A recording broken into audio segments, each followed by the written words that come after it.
If I told you that tonight you could enter a world where you control reality, where fear disappears, where you can fly, explore impossible places, and speak to your own subconscious, would you believe me? I teach psychology and cognitive science, but for years I've also studied something most people dismiss as fantasy: lucid dreaming. A lucid dream is a dream where you realize you're dreaming, and instead of waking up, you take control. You can walk through walls, revisit memories, face your fears, ask your mind questions it would never answer while awake. But here's the truth: most people don't know. Lucid dreaming isn't random, it's a trainable skill. I didn't discover this through curiosity alone. I discovered it during a period of exhaustion, stress, and emotional burnout, when sleep became my only escape. At first, my lucid dreams were accidents, moments where I noticed something wrong: a clock melting, gravity behaving strangely, a sentence repeating. And the moment I thought, this isn't real, the dream opened like a door. If you want to experience lucid dreaming, the first step is not technique. The first step is learning how to notice reality itself. The method: how to enter a lucid dream. Lucid dreaming begins before you fall asleep. Your mind must learn to question reality. Every day, I train my students to perform reality checks, small habits that build awareness. For example, ask yourself, am I dreaming right now? Try pushing your finger through your palm. Look at a clock, look away, then look again. In dreams, time often changes. Read text twice. Dreams struggle to keep it stable. These habits teach your brain to recognize dream logic. The second step is dream recall. Most people dream every night, they just forget. So keep a dream journal. Write even fragments, a color, a feeling, a single image. Memory strengthens awareness. The third step is timing. The best lucid dreams happen when your mind is awake, but your body is asleep, usually after 4 to 6 hours of sleep.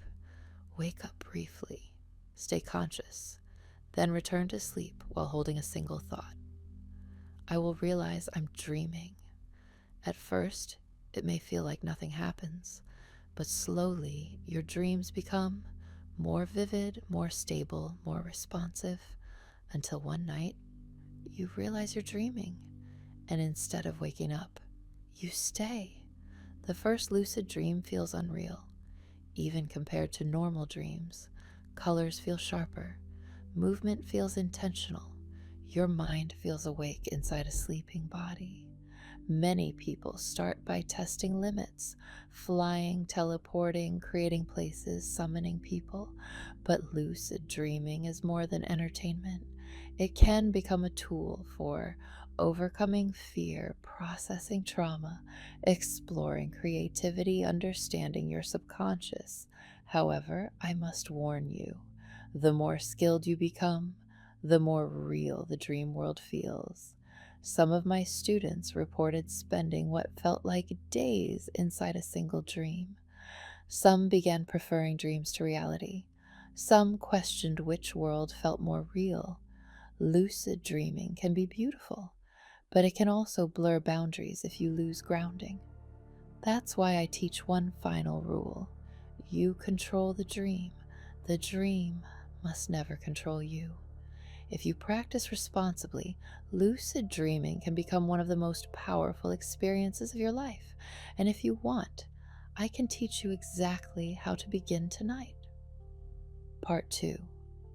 If you've already learned to recognize dream signs and improve dream recall, the next step is learning how to stay conscious while falling asleep. This is where lucid dreaming stops being a coincidence and becomes a deliberate practice. Most people think falling asleep means losing awareness. In reality, sleep begins when the body shuts down, not the mind.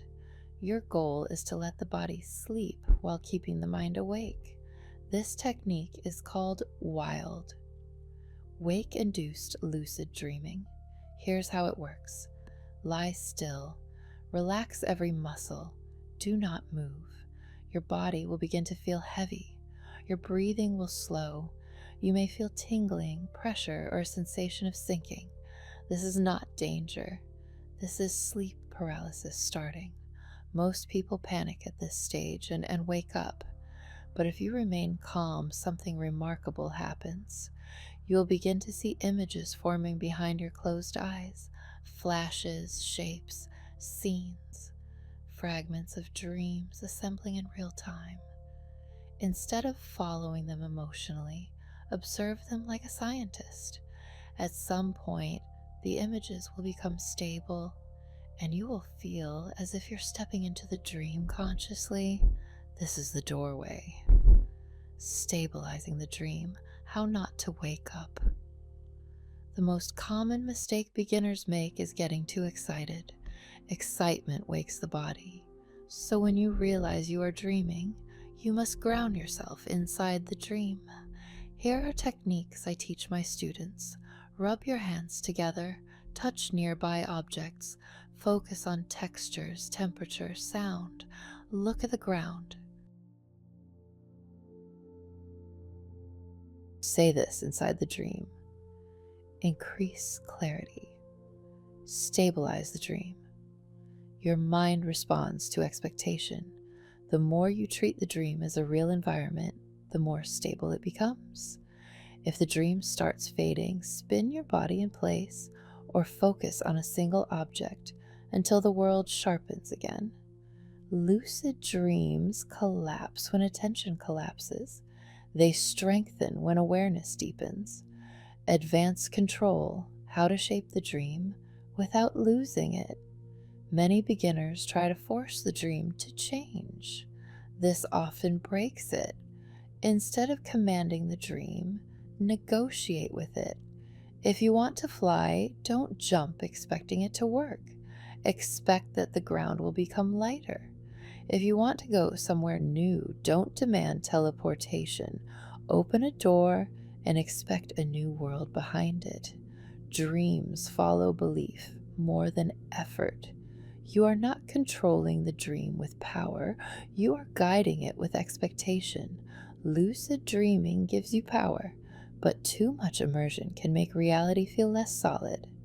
Sleep paralysis. The doorway that feels like a nightmare. Many advanced lucid dreamers enter dreams through sleep paralysis.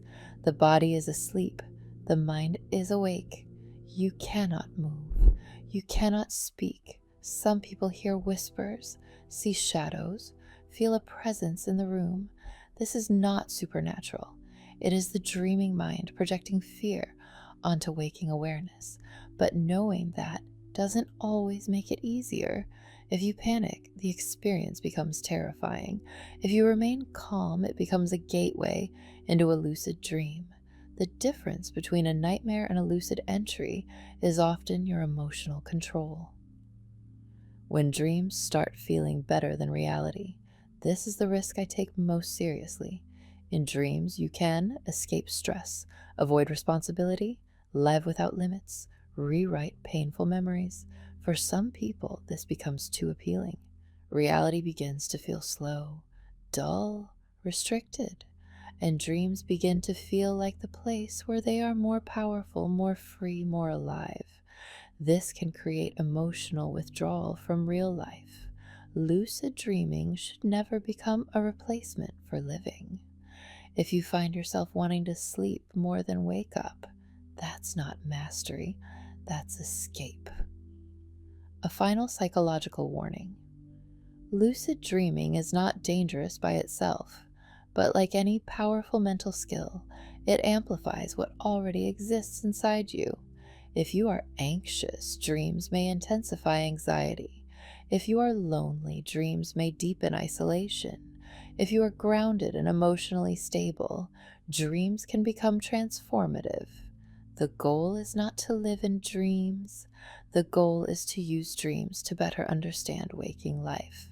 You must always remember, you enter the dream willingly. You leave the dream willingly.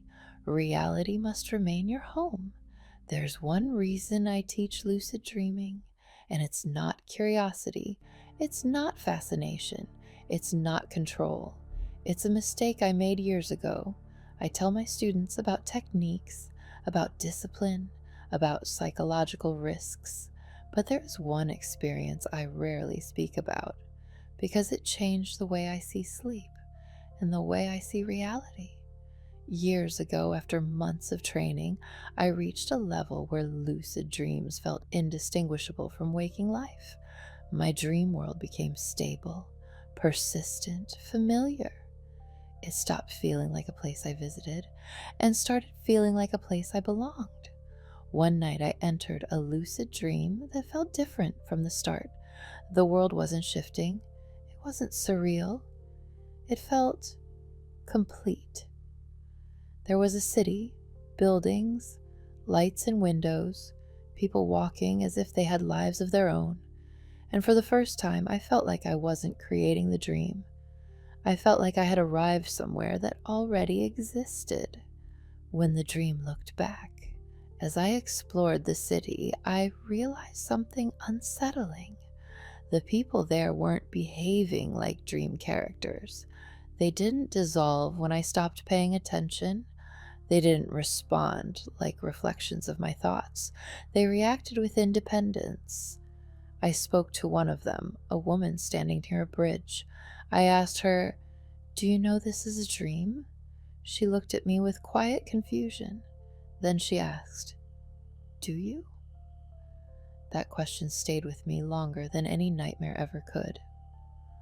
The moment I lost control, I decided to test my power. I tried to change the environment, shift the sky, summon something impossible. Nothing happened. For the first time, the dream did not obey me. Instead, I felt something else, a presence, not above me, not behind me, but aware of me, not like a character in my dream, but like a dreamer watching back. And suddenly, I wasn't sure anymore who was dreaming whom. Why I teach control, I eventually woke up, but the feeling didn't leave. For weeks, reality felt fragile, like something that could flicker, like something that might also be a layer. That's why I teach lucid dreaming with caution, because the goal is not to escape into dreams. The goal is to return safely.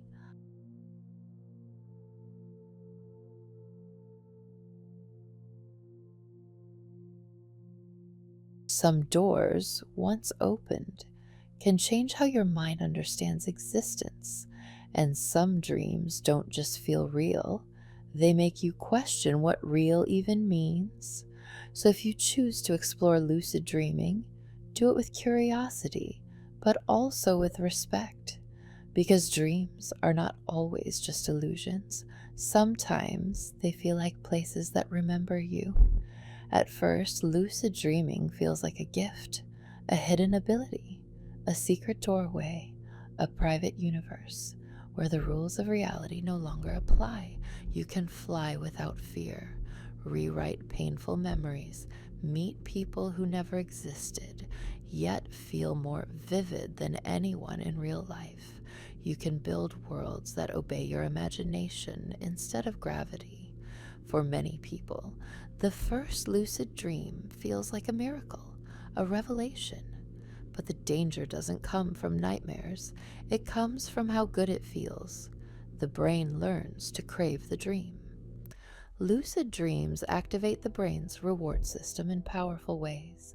Dopamine rises, emotions intensify, experiences feel sharper, richer, more cinematic than real life. A normal day can feel dull afterward. Work feels slower, conversations feel shallow, food tastes less exciting, because no ordinary experience can compete with a world where you control everything. Over time, the brain starts treating lucid dreaming like a drug, not a hobby, not a skill, but a craving, and cravings reshape behavior. From curiosity to compulsion. At first, people practice lucid dreaming occasionally. Then they start planning their days around sleep. They go to bed early, not because they're tired, but because they want to return. They take naps just to re enter the dream world. They wake up disappointed when they didn't lucid dream. Some begin to lose interest in waking life. Deadlines feel unimportant. Responsibilities feel like interruptions. Relationships feel less engaging than imagined dream characters. Real life becomes the waiting room. Dream life becomes the destination. The emotional replacement effect. One of the most dangerous effects is emotional substitution. People form emotional bonds with dream figures, dream friends, dream lovers, dream mentors, dream worlds that feel safe, warm, accepting. For someone who feels lonely, misunderstood, or powerless in real life, dreams can become their primary source of comfort. And unlike real relationships, dream characters never argue, never reject, never disappoint, never leave, unless the dreamer chooses it. This creates a subtle emotional dependency. Why risk rejection in reality when you can create perfect connection in a dream? The erosion of motivation. Slowly, ambition fades. Why struggle to succeed if success feels easier in dreams? Why work hard if achievement feels instant in a lucid world? Why build real confidence if you can feel powerful every night?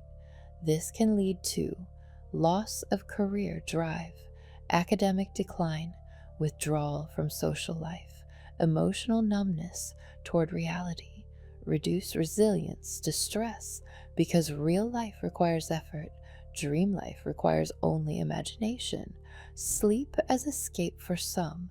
Lucid dreaming becomes a coping mechanism, a way to escape trauma, a refuge from anxiety, a break from depression, a sanctuary from loneliness.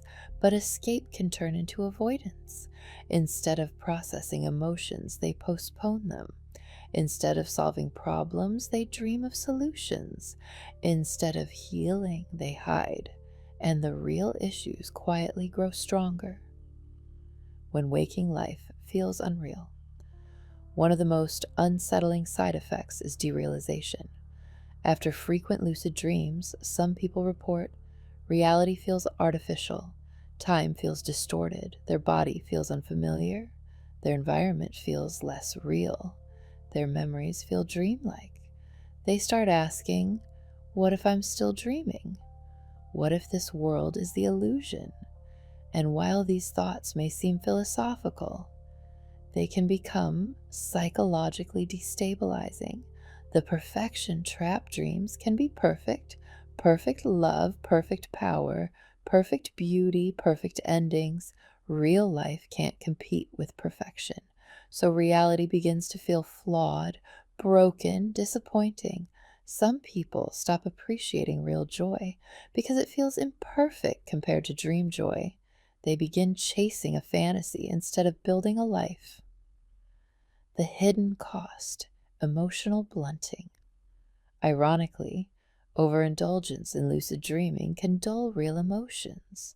Moments feel muted, surprises feel smaller, accomplishments feel less satisfying, because the emotional intensity of dreams raises the brain's baseline expectation. Reality becomes emotionally quieter by comparison, and that emotional quiet can feel like emptiness.